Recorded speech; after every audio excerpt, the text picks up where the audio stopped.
The stale air in his studio tasted of desperation and forgotten coffee. Dust motes danced in the anemic light filtering through the grime-streaked window, illuminating the battlefield of his desk. Architectural blueprints, half-finished models, and a formidable stack of red-stamped envelopes. Each one a fresh wound, a new reminder of the precarious ledge Protagonist was teetering on. Protagonist traced the worn edge of a schematic for a community center that had been rejected last month. Another casualty in a long line of them. His hand trembled slightly, not from cold, but from a persistent tremor that had taken root deep in his bones. "Just get through it, Dean," Protagonist muttered to myself, the words a dry rasp in his throat. His voice echoed back, thin and unconvincing. The truth was, Protagonist hadn't gotten through much lately. His designs, once lauded for their innovative if slightly unorthodox vision, now seemed to gather only polite nods and eventual rejections. The commissions dwindled, the bills mounted, and the phone calls from creditors became increasingly less polite, more insistent. Protagonist even considered taking on a gig consulting on the repurposing of an old death row corridor marked for closure just last week. The thought alone had sent a shiver down his spine. Walking those desolate, echoing halls, sketching out plans to turn a place of final despair into... what exactly? The irony wasn't lost on me. It felt like I was being asked to sanitize the memory of death, and the weight of it had been crushing. I'd told the project manager I needed more time, but the truth was, I just couldn't bring myself to face those cold, scarred walls again. The air in there felt thick with unspoken goodbyes, and I wasn't sure Protagonist could breathe it. His gaze drifted to the pile of unopened mail, a small Everest of financial doom. Protagonist picked up the thickest one, a legal-sized envelope of heavy cream paper, crisp and unblemished. It stood out amongst the utility bills and final notices. No logo, no return address beyond a discreet, embossed crest Protagonist didn't recognize. Protagonist hadn't consulted with a lawyer in years, not since the divorce, and certainly not one fancy enough to use stationery like this. His fingers, usually steady with a drafting pen, fumbled with the seal. A faint, almost imperceptible scent wafted from the paper as Protagonist broke it. Not of old paper or dust, but something sharper, like sea salt and forgotten ink. Inside, a single sheet of paper, densely typed. Protagonist unfolded it, his heart beginning a slow, heavy thrum against his ribs. It was from a firm in a coastal town Protagonist had never heard of, hundreds of miles away. The letterhead was ornate, almost archaic. It spoke of a distant relative, a great-great-aunt twice removed, a name Protagonist couldn't place in his family tree, a branch long withered and forgotten. And then, the astonishing part. An inheritance. Not a sum of money, not a piece of land, but a lighthouse. An ancient lighthouse perched on a remote, forgotten stretch of coastline. Protagonist read the paragraph again, then a third time, his mind struggling to reconcile the words. The sheer absurdity of it made a humorless laugh escape his lips. What was Protagonist supposed to do with a lighthouse? Convert it into a boutique hotel? A particularly lonely art gallery? But beneath the initial disbelief, a tiny, insidious spark ignited. Far from the city, far from the creditors, far from the judging eyes of former colleagues. His architectural brain, long dormant beneath layers of anxiety, began to stir. The structure itself, its history, the challenge of its preservation or adaptation.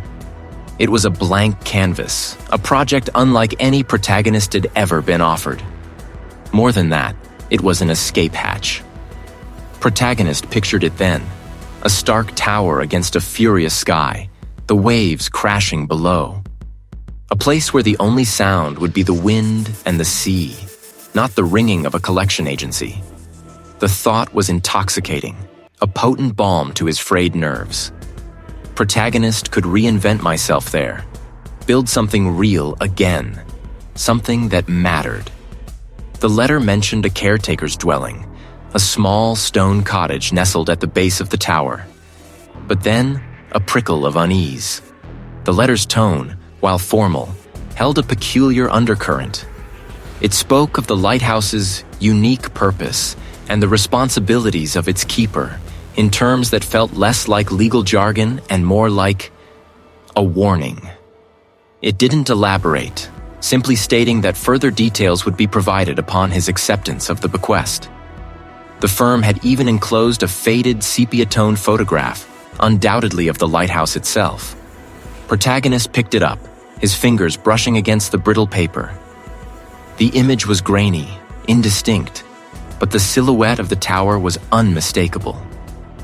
It looked older than anything Protagonist had ever worked on, imbued with an ancient, almost primeval energy. The coastline around it was rugged, unforgiving, and utterly desolate. No sign of human habitation for miles. Just rock, sea, and the solitary sentinel. The isolation, which had initially seemed so appealing, now felt absolute. Despite the unease, the decision was already made. His current path led only to ruin. This, however strange, however unsettling, was a new road. Protagonist folded the letter, tucked the photograph inside, and placed it carefully on his desk, away from the bills.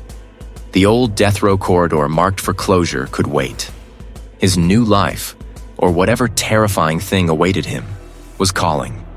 Protagonist just hoped Protagonist wasn't trading one kind of prison for another. The stack of red-stamped envelopes seemed to mock my ambition, but the weight of them, the suffocating reality of my debt, was exactly what propelled me out the door. This lighthouse, this forgotten inheritance, was more than a last resort. It was the only resort. My determination, thin as a stretched canvas, was all I had left. I packed what little I owned into the aging sedan, the engine groaning under the unfamiliar load, and pointed the nose west. The initial hours of the drive were a blur of highway and the same endless, forgettable towns I'd always tried to escape. My thoughts, however, were anything but forgettable. They churned with blueprints and creditors, with the sharp tang of failure that had clung to me for too long. But as the sun dipped lower, painting the sky in bruised purples and oranges, the landscape began to shed its familiarity. Roads narrowed, asphalt giving way to gravel, then just packed dirt. Trees thinned, replaced by gnarled, wind-beaten scrub. Cell service flickered, then vanished entirely, leaving me in a pocket of profound silence broken only by the hum of my tires and the distant, rhythmic sight, the ocean. The isolation became a tangible presence, pressing in from all sides.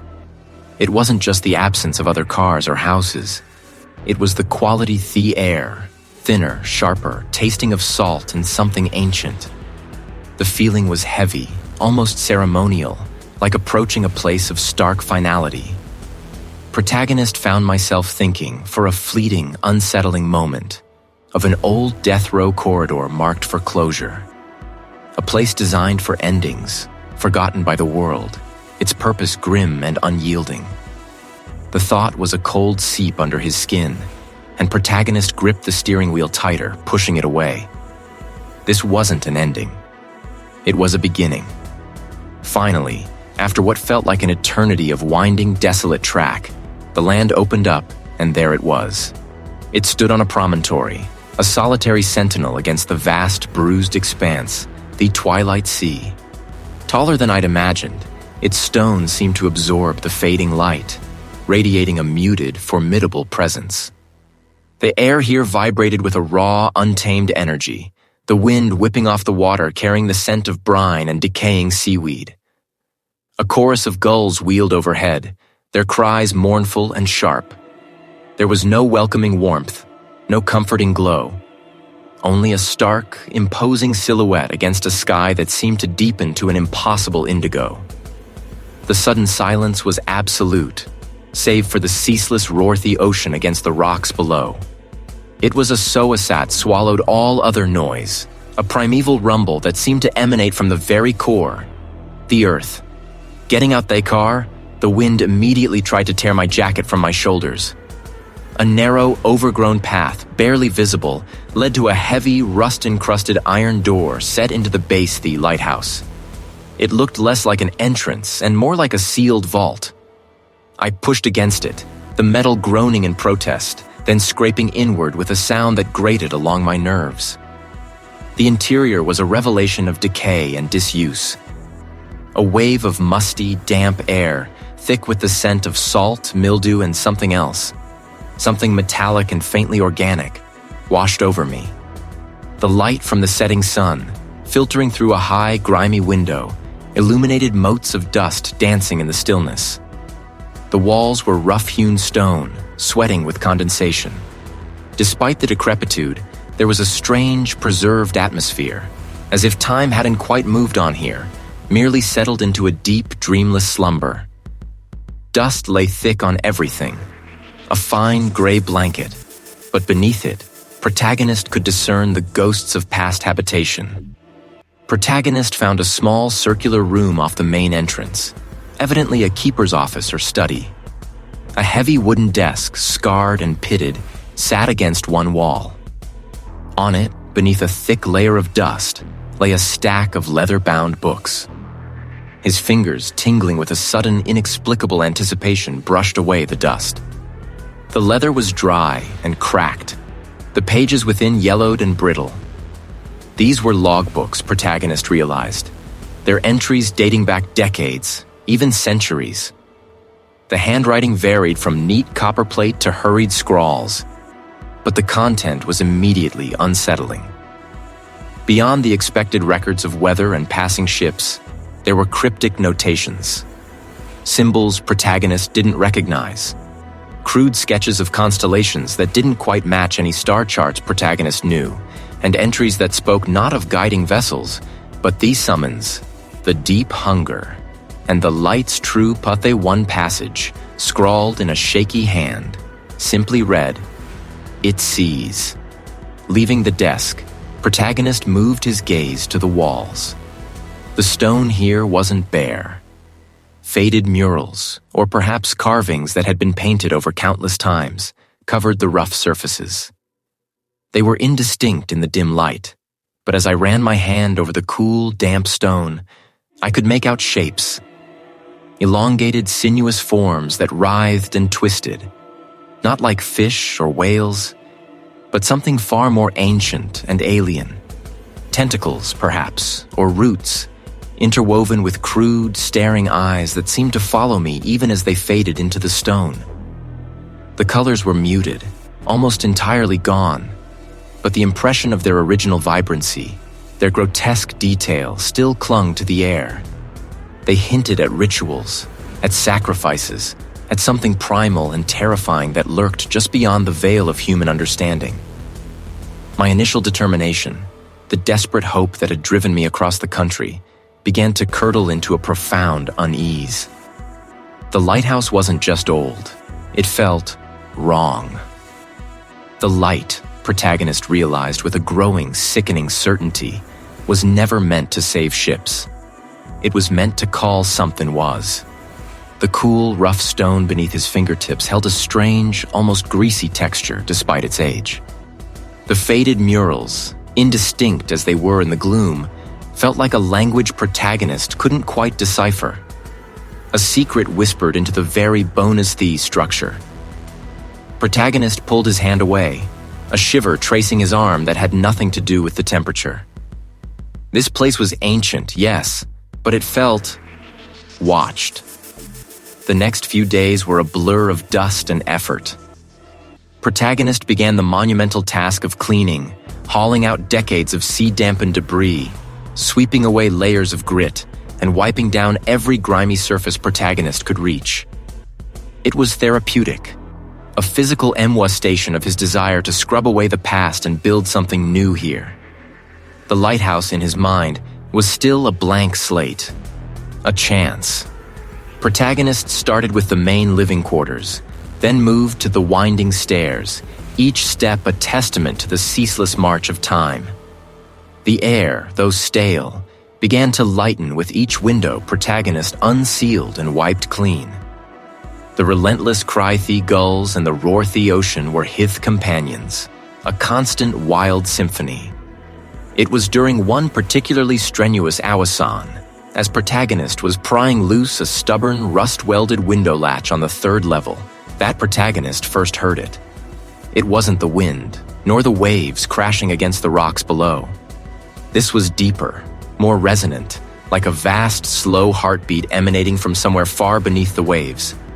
I paused, wrench still in hand, my breath held.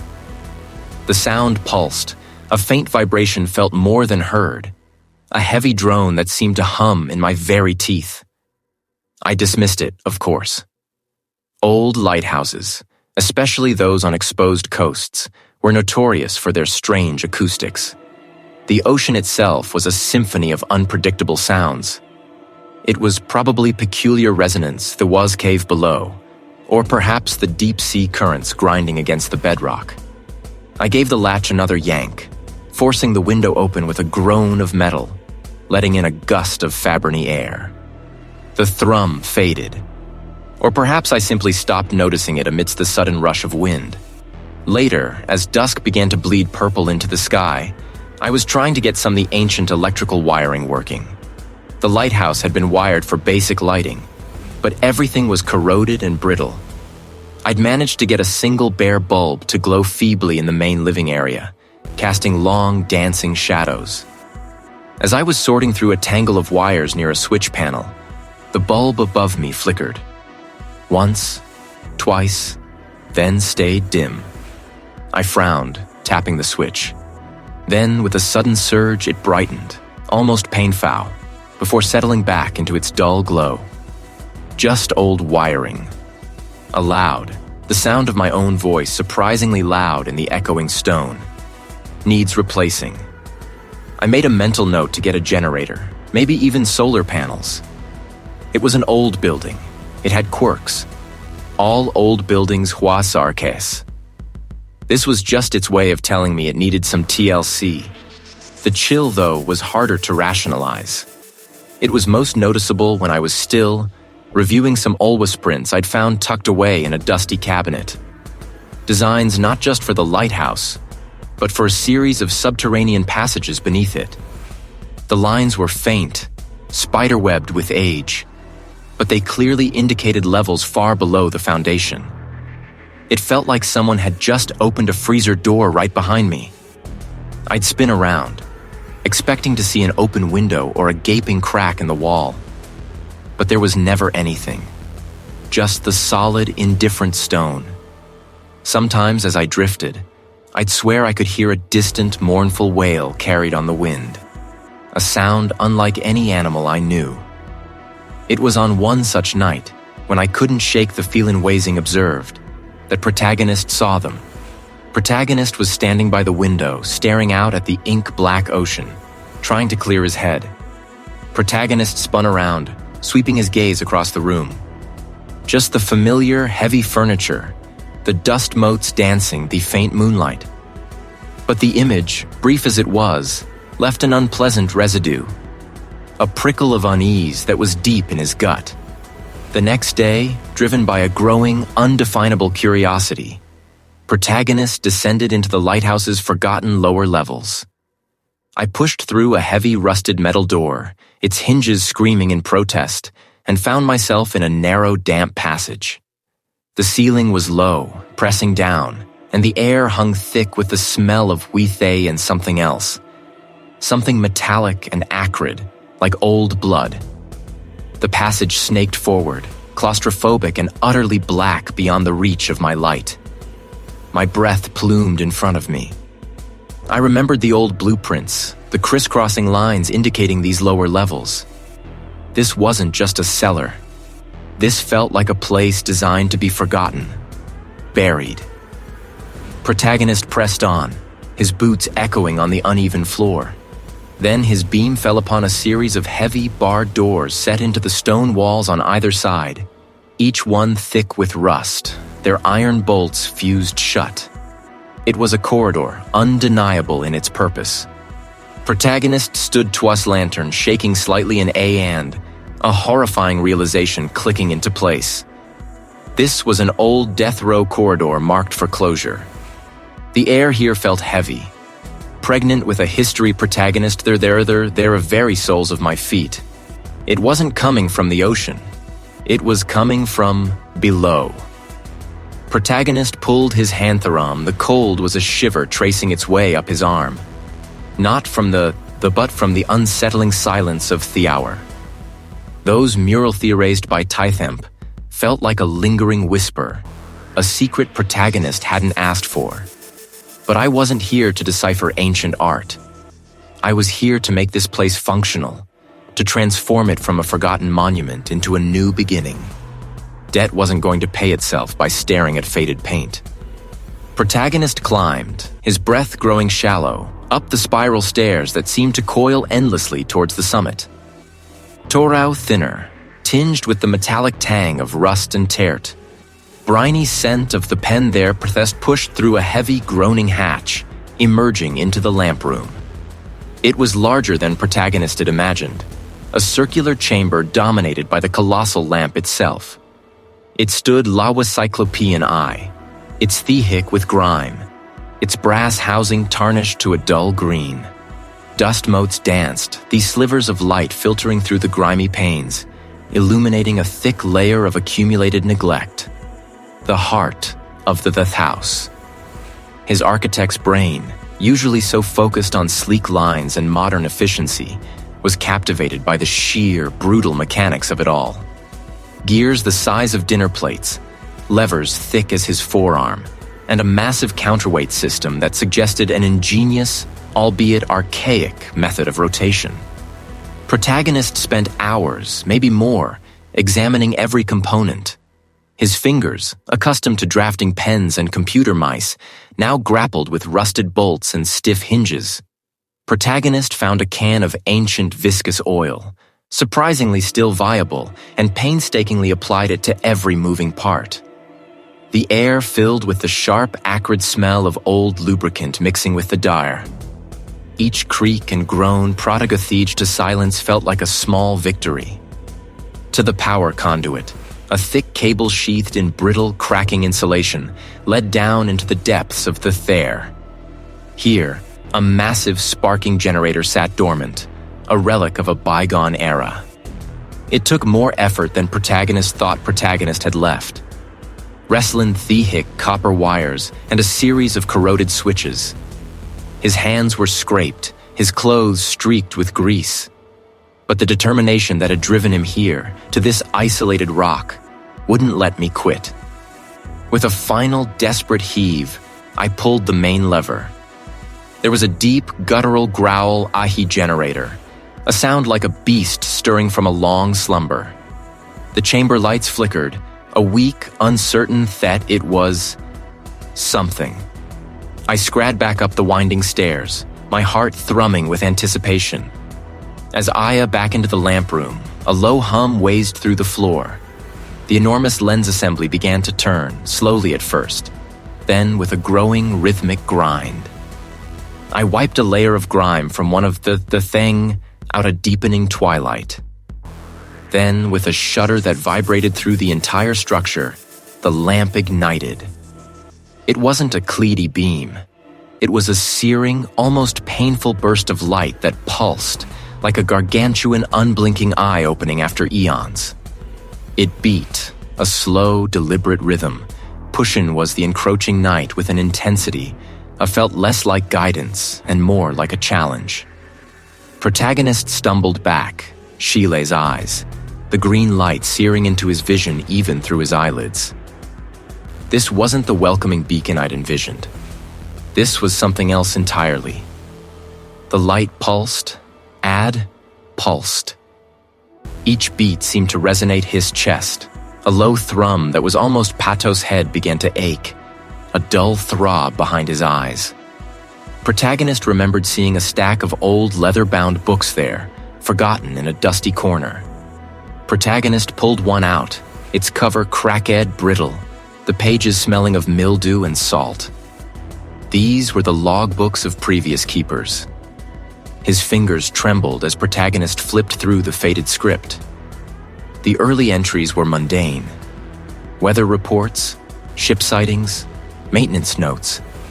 But as Protagonist delved deeper, the language shifted, growing increasingly erratic, the handwriting more frantic. The hunger of the Protagonist read aloud, his voice a whisper in the cowing silence. The phrase was repeated again and again, scrawled in margins, underlined with desperate force. It demands its due. Another page, further on. The nightly vigil must be kept. Then, a series of entries, dated years apart, but with the same chilling motif. Offerings to the deep. And below that, a sketch, crude but unmistakable.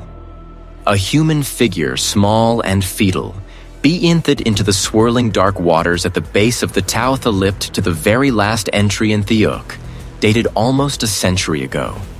The handwriting was almost illegible, a frantic scrawl that bled through the thin paper. It watches, it waits. Protathi, and not escape the old death row corridor marked for closure. Protagony the Relling, always calling from the depths. God help us all. The words swam before my eyes. The old death row corridor marked for closure. And the light binds him. The phrase echoed the theg thrumming that still resona. They're doing. So I had there ya roll, a tear there pe. Therek there it wasn't a there rung there and its terrible offerings to the there wam before my eyes, blurring the rough hetheria through Theor marked for closure. There was a cold knot in my gut, echoing the deep, resonant thrumming that vibrated through the lithe, through the vthef my bones. And in doing so, I had unknowingly... What? I pushed the thought away, hard. My head ached with a dull, persisted the rare inthaw passath their stagnant, as if the very stood their ancient dust-choked sigh. There this place, from the unsettled ethered. The phrase, there too much. Climbing the winding stairs back to the Therelt heavier than the last.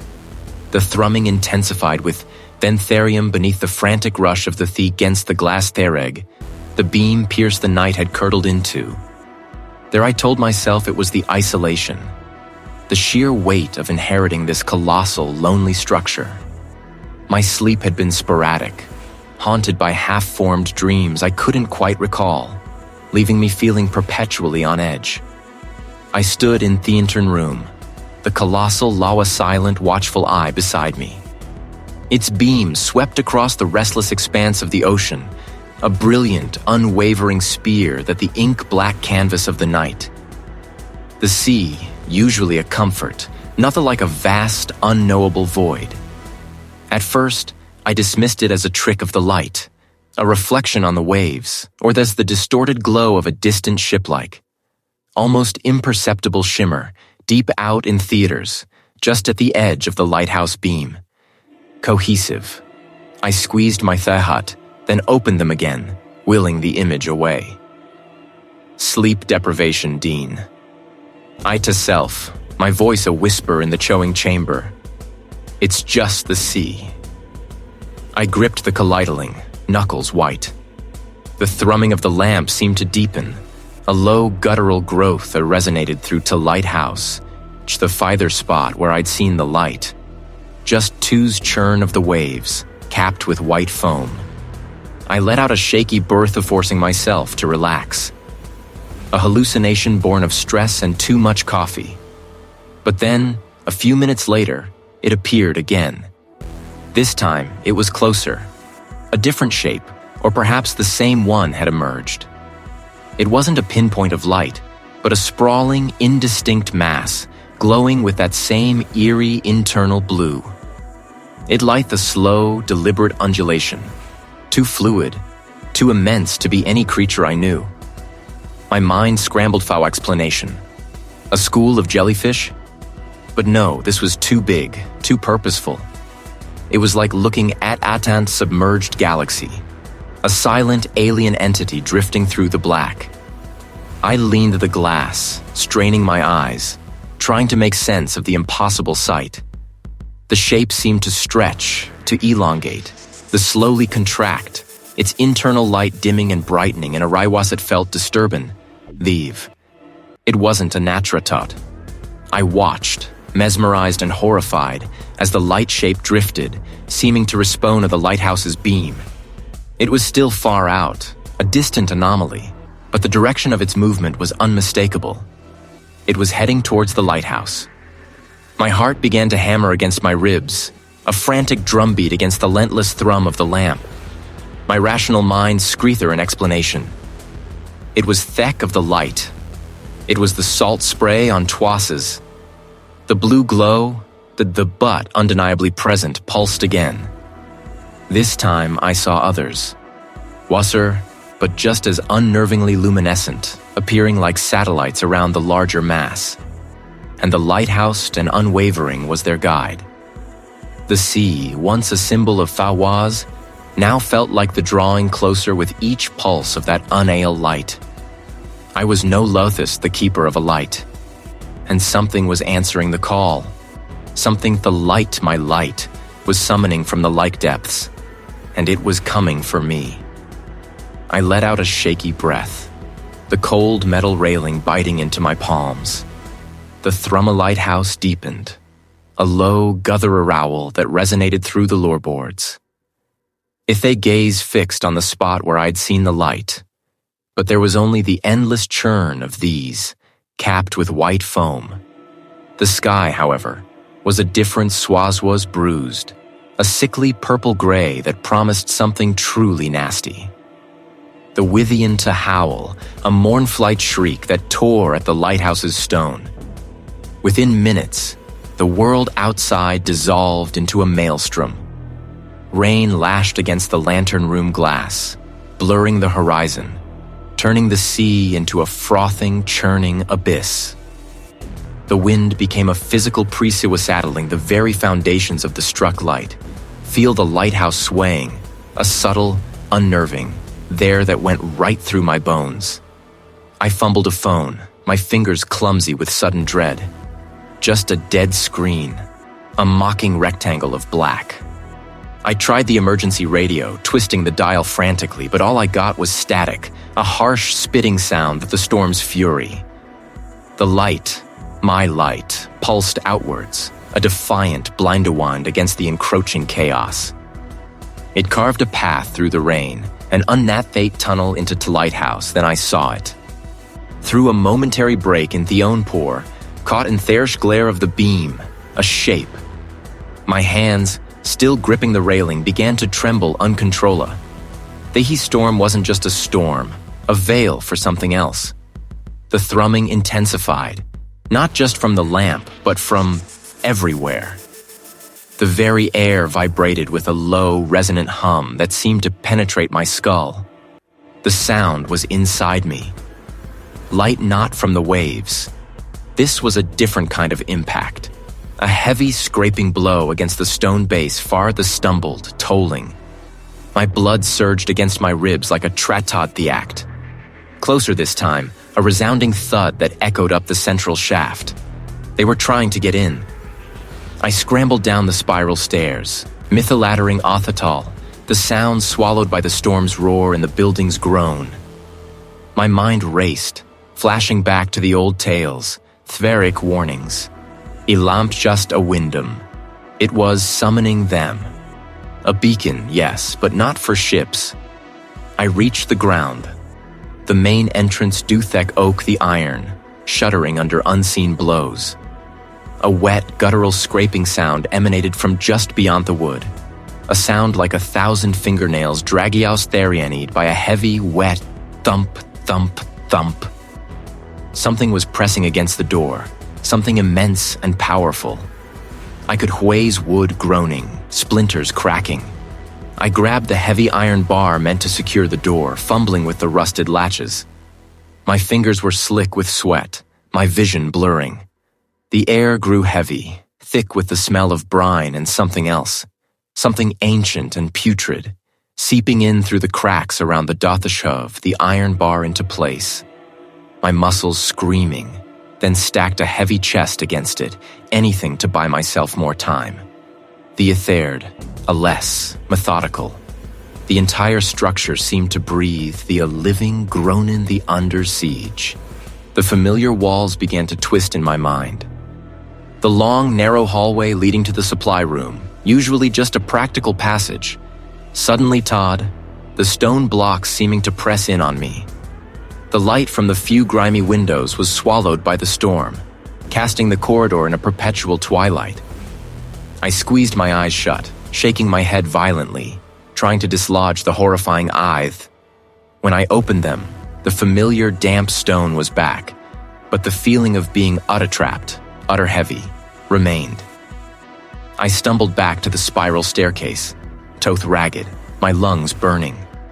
I had to get the climbed, my legs aching, the sounds of the assault echoing up the shaft, each thump, each scrape, a hammer blow against my sanity. With that back into the lantern room, the scene was worse. The storm raged with an almost malicious intensity. The powerful beam of the light was now illuminating not just the distant wavelight, the immediate vicinity of the Theus base. They were massive, their forms indistinct through the rain and spray. But hence were purposeful, their proximity terrifying. The sea, the glint of something hard and chitinous, the flash of something pale and soft, like an impossibly large eye, catching for a split second before vanishing again beneath a wave. I couldn't tell, didn't want to know. They were just there, pressing in, drawn by the very thing I was meant to keep burning. The light was my fiat. It was also my damnation. It was a beacon, yes, but it was guiding them to me. I was the keeper, and I was trapped, fueling the lighthouse it sought to consume me. My hands clightened the railing, knuckles white as bone. They were at my door. I pulled my waz from the cold metal, the railing leaving faint, angry red marks on my palms. The thrumming of the lamp was no longer just a sound. It was physical presence, wassow resonant growl that vibrated at the very bones of the litho my own was. My there in my throat, each in was struggle-light the thessive weight of the air. I couldn't stay up there. The height o' wind, the insistent hum of the lamp. Virile too much. They only anchor, my only hope of understanding what nightmare light. In the mall, cramped study, tucked away from the direct blast of the wind, the air hung thick with the senveried poison something else, something metallic and fair cathalud. I pulled the stack of leather-bound books closer, their Ka cracked and brittle under my fingers. The earliest ones were written in a Thereus hand, full of observations about weather-pat lighthousing logs. But as I flipped through them, was there grew spar-lamp handwriting very rantic. The ink sometimes smeared as if the and had tremthet watsa windry scrawled, the words barely legible. From the deep and the light. The light calls to it.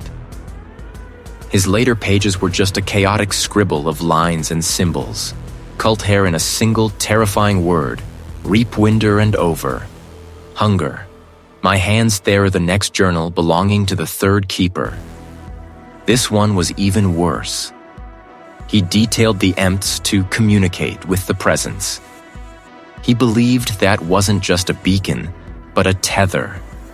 A way for the entity to maintain its hold on this reality. There is that, he'd written, his script tight and desperate. Not a god, not a devil, but something pre-human from before the sun knew its place. It existed where the world was liquid and formless, and it waits.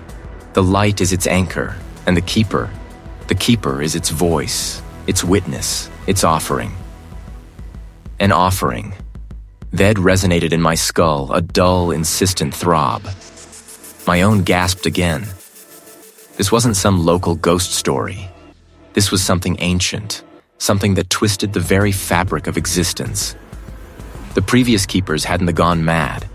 They had been consumed, absorbed into the lighthouse's monstrous purpose. The keeper's descriptions grew more vivid, more horrifying. He wrote of feeling his own mind unraveling, his memory slipping away, replaced by fragmented alien sensations. Light through an old death row corridor marked for closure. He'd scrawled one night, the ink bleeding into the cheap paper. The walls slick with despair, the air thick with the screams of the condemned. Each cell door a promise of oblivion, and I am heading for the last one, knowing my name is already ahead upon it. The image liturg, so potent that for a moment diatra wetu core market forain's closure rantic drumbeat against the relentless thrumming of the lamp above. My head ached, a pressure building behind my eyes. They were I ere seeing things, verrier the thes contagious, seeping from the pages into my own mind. The thef and enthier than humanity, using the lighthouse as its anchor, demanding its keeper as an offering. It was too much. I looked around the small study, suddenly alien and hostile. I was trapped, just like the keepers before me. Bound to this place, bound to it.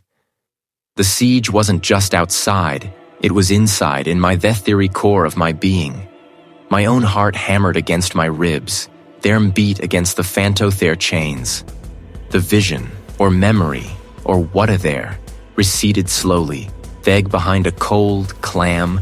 There I sagged against the swaz desk. The old leather, there'd the me, its faded script blurring before my eyes. That suffocating passage, the stitheriel to be just a dream.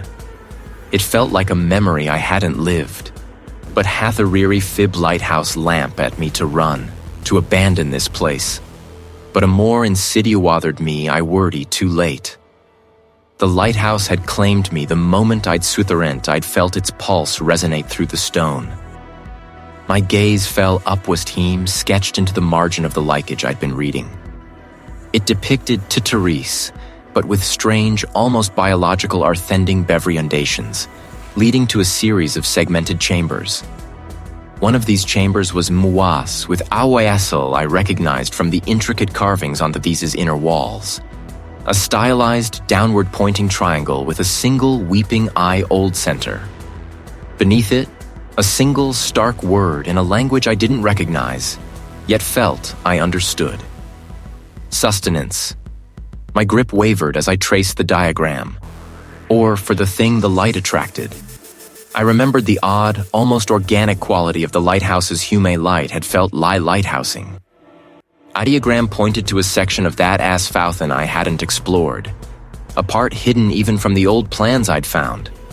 It was deep, beneath the elthedge, accessible only through a cleverly concealed passage behind a way lighthouse salt-encrusted barrels.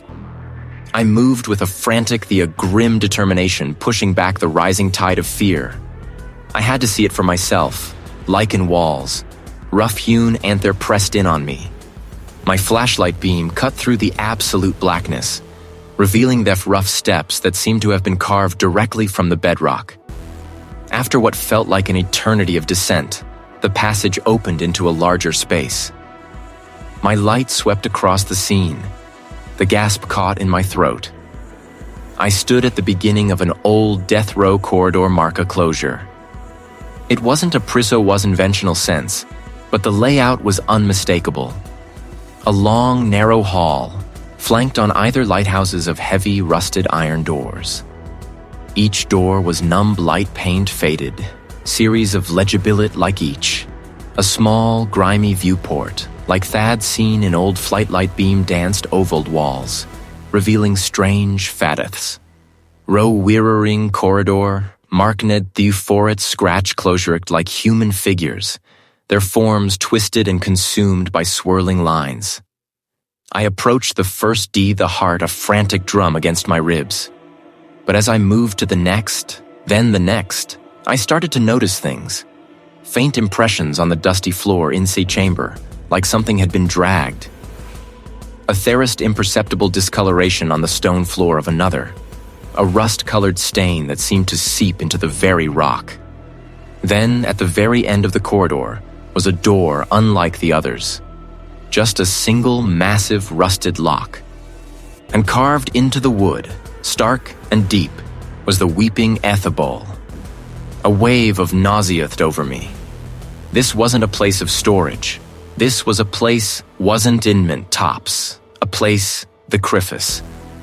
I saw then, etched into the wall beside the final door, a series of names, eth the date. They were the names of Tethers, the ones Frother the Onsiris of Vanis, their he most recent name. The date was just a few montha. But there wooled in a frantic hand that looked eerily familiar, almost altharinal entry. The light demands its due, not just attention, not just power. The true horror is not what it summons, but what it kther the great therens, our wills, our very being. Until thaxt.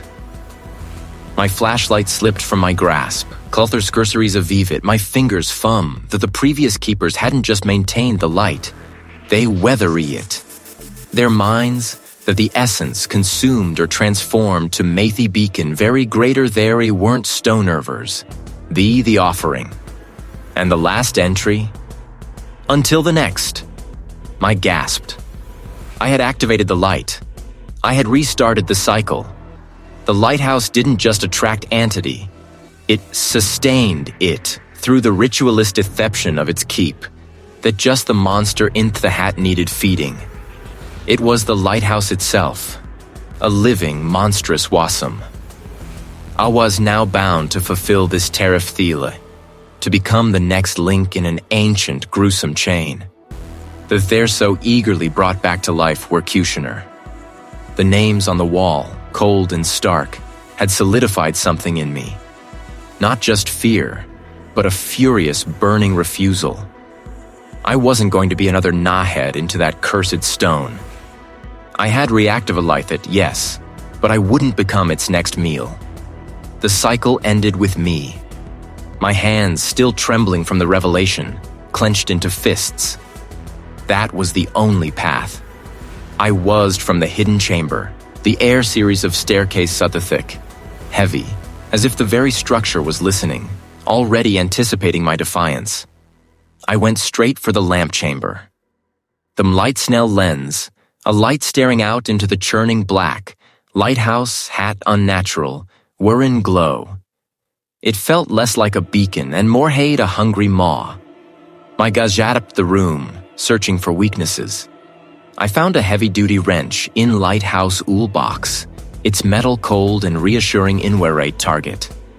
The main power cable snaking from the generator room bell wasn't usk, feed, but not invincible. I positioned the wartheady to twist, to snap, to rip the lifeline from the monstrous heart the place at as my fingers tie had. A low groan resonated through the stone floor beneath me. Not a creak of all the deep grinding sound that vibrated up my spine. The cable, while idle flexible moments before, now seemed to fuse with the floor, becoming rigid, unhating. I grunted, straining, putting all my weight into the wrench.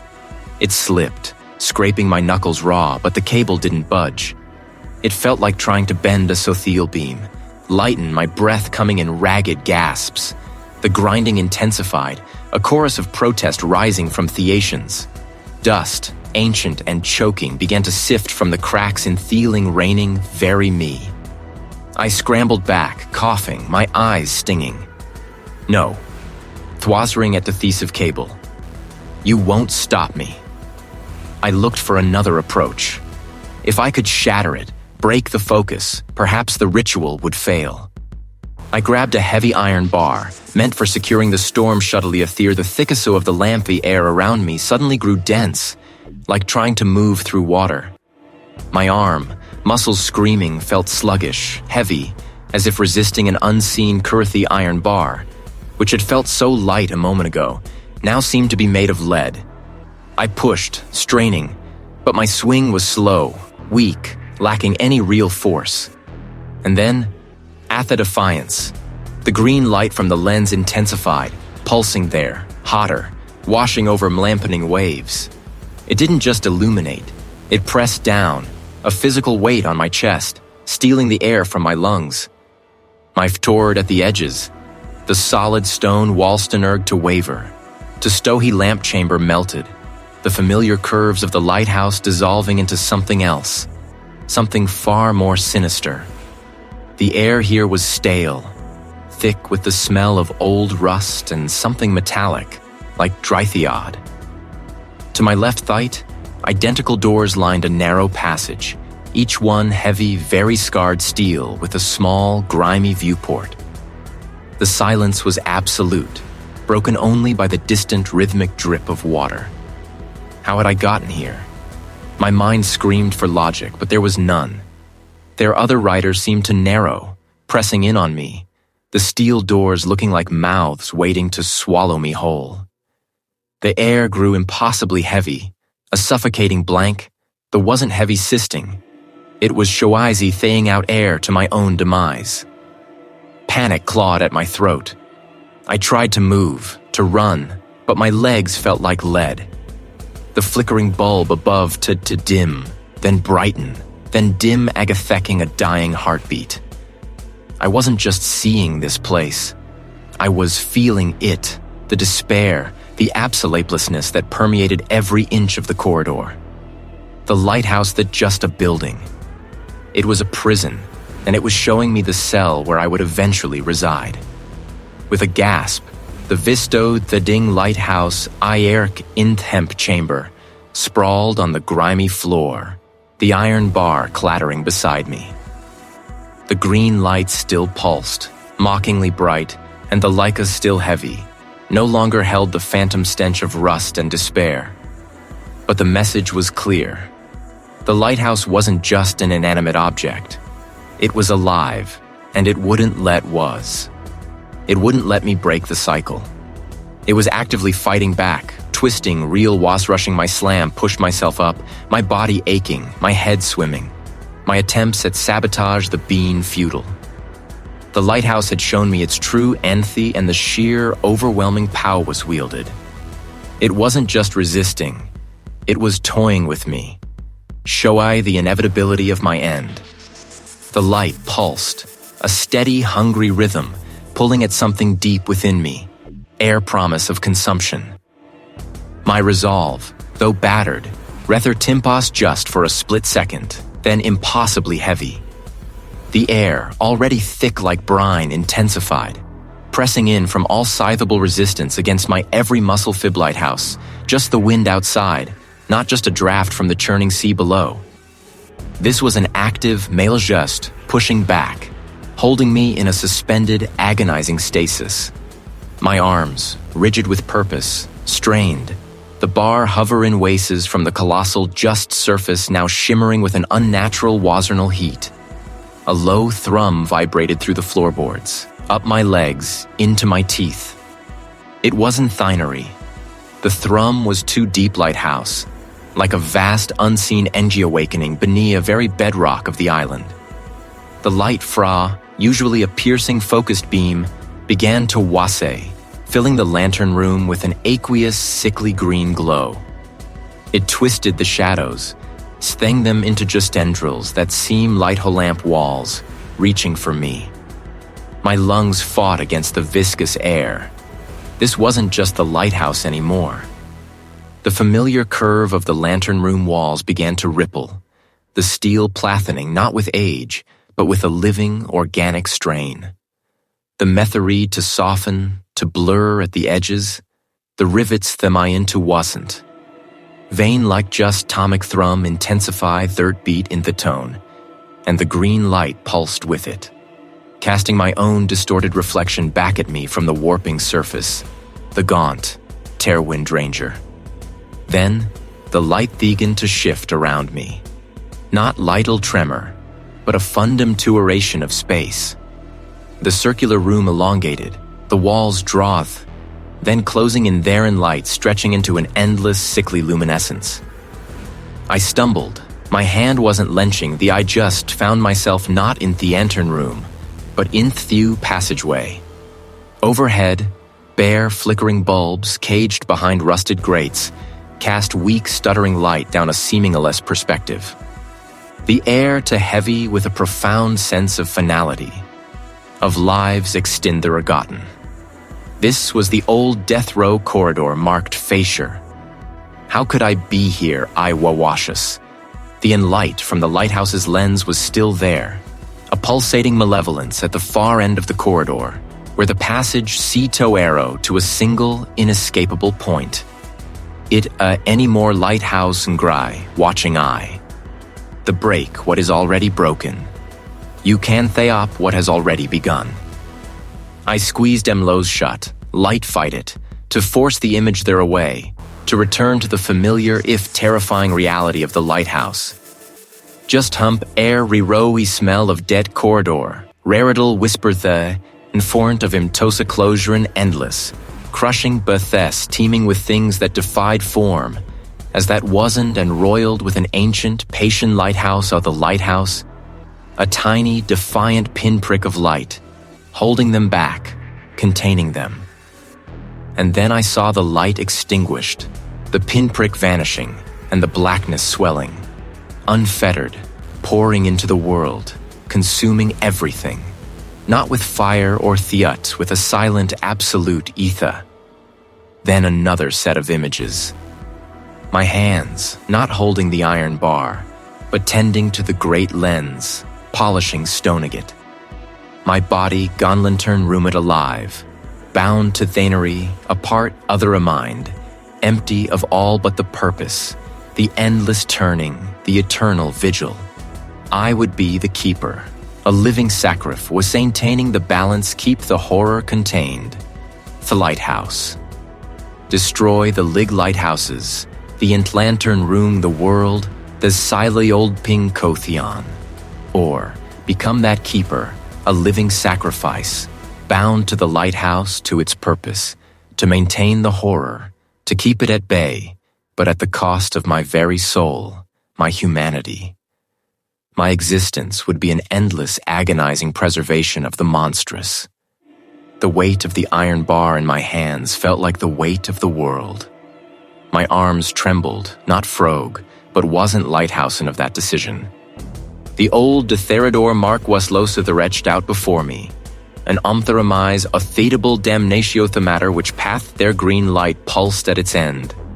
Bet green light about escape anymore. This was about a reckoning.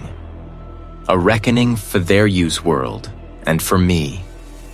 The cold, damp air solidified around my lantern room, a phantom but a suffocating reality. I wasn't just seeing the corridor.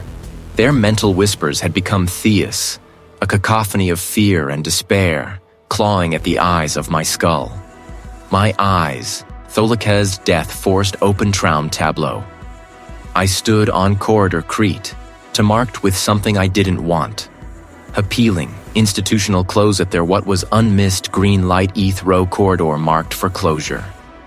Rust-streaked bars lined one side, let their light be of their steel. From the deep recesses of these cells, a low, guttural moaning seemed to emanate. Atheot quite huther avound suffering. My gaze was drawn to the far end of the Cather light, or lack thereof, coalesced light how the recalled horror there was glimpsed, but something far more insidious. A man. He sat slumped against the wall, his head bowed, there ray.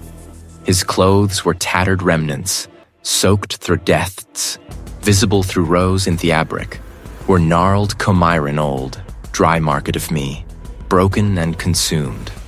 The rethophore like a light blow, stealing closure. His wasn't just a vision of a place, it was a prophecy, a glimpse into the fate of those who became tethed to the lighthouse. This corridor, I understood a horrifying clarity, wasn't just a metaphor for confinement.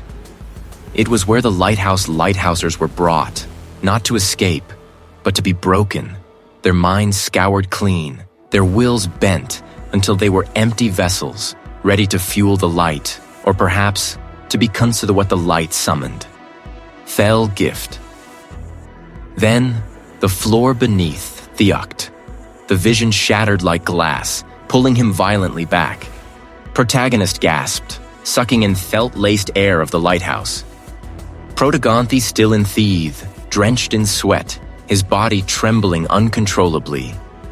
The thump of the lens mechanism was a frantic drum there insistent than ever. The immediate these was here now. The mental hours had been a third desperate plea from the lighthouse ithi, or perhaps from the thing arved, to accept to there that broken figure Setha myself, in that old death row corridor marked for closure, had their defiance. Protagonist didn't be another link in their chain. My eyes scanned the intricate gears and levers of the lamp mechanism. It was ancient, robust, designed to last millennia. But evilest enduring ways had a breaking heavy. My hands, still shaking, reached the hick, braided there them the massive lens housing down into twasn't of the tower. Thigh green light the air that fed the light, that connected it to their neath the waves. A low growl rumbled up from there where, the light roof the deather plates, shaking the lighthouse and me. It knew what Lau redored, my vathareg roar of the wind outslight houses thin the tower. Not me.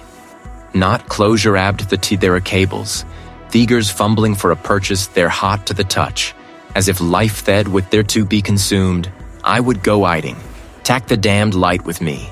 Thea grunt theed, straining every must just hearest, unyielding. The growl from below deepened. Now a resonant thrum, the lighthouse my bones, making my tiahe. The lighthouse itself seemed to recither creaking as if in Patharak, forgotten on a nearby shelf. My fingers closed around the cold metal, the weight a surprising comfort. I brought it down, not on the Cathriort Saf the lens housing lighthouse. Thint wee light rivets met corroded iron. Clang. Light echoed like a gunshot. A spiderweb crack were into the metal. The light there dimmed to their back with renewed ferocity than ever, almost painfully so. The growl became a shriek, a sound that tore through the air, pither just coming from below anymore. It was the hymn in the. Protagonist swung the wrench again, a desperate guttural cry tearing from his throat. Clang the remp, wider this time. The lens housing Githi, a metallic theck of protest. Thea dimmed again, a significant drop, then pulsed weakly, erratically. The wind outside seemed to die. The light, the unnatural, monstrous light, flickered once more, a die wasp, and then, with a final, almost mournfuthet, went out. Theanis stood there, gasping, the wrench still wind his hand. The sudden absence of the light was definitely orienting. Had Protagonist truly extinguished the beacon? A moment stood there in eternity. Then, from the very depths there ain't writ their thump began again. Naya slamphonism theto something deeper, slower, like a colossal heart. And then, a tint there flicker. It wasn't the powerful beam aired varied a soft internal glow, like an ember in a dying fire. It pulsed, there a ghost of its former self. His eyes, adjusting to the gloom. Fulllight house ain't. Internal glow of the lens. It was gather perceptibly, strengthening with each slow pulse. Protagonist felt a pull, low isical, but deep within his mind, a profound sense of resignation settling over him. The light hadn't been extinguished. Itha merely changed hands. I was still here, in the Elthiam, but I wasn't Deanna Moore. The lighthouse was claimed its keeper, after all, the beacon there lingered. And it would shine in time, fueled by something new, something of him. There was wind, there wasn't just, every very heavier light, terror ether there.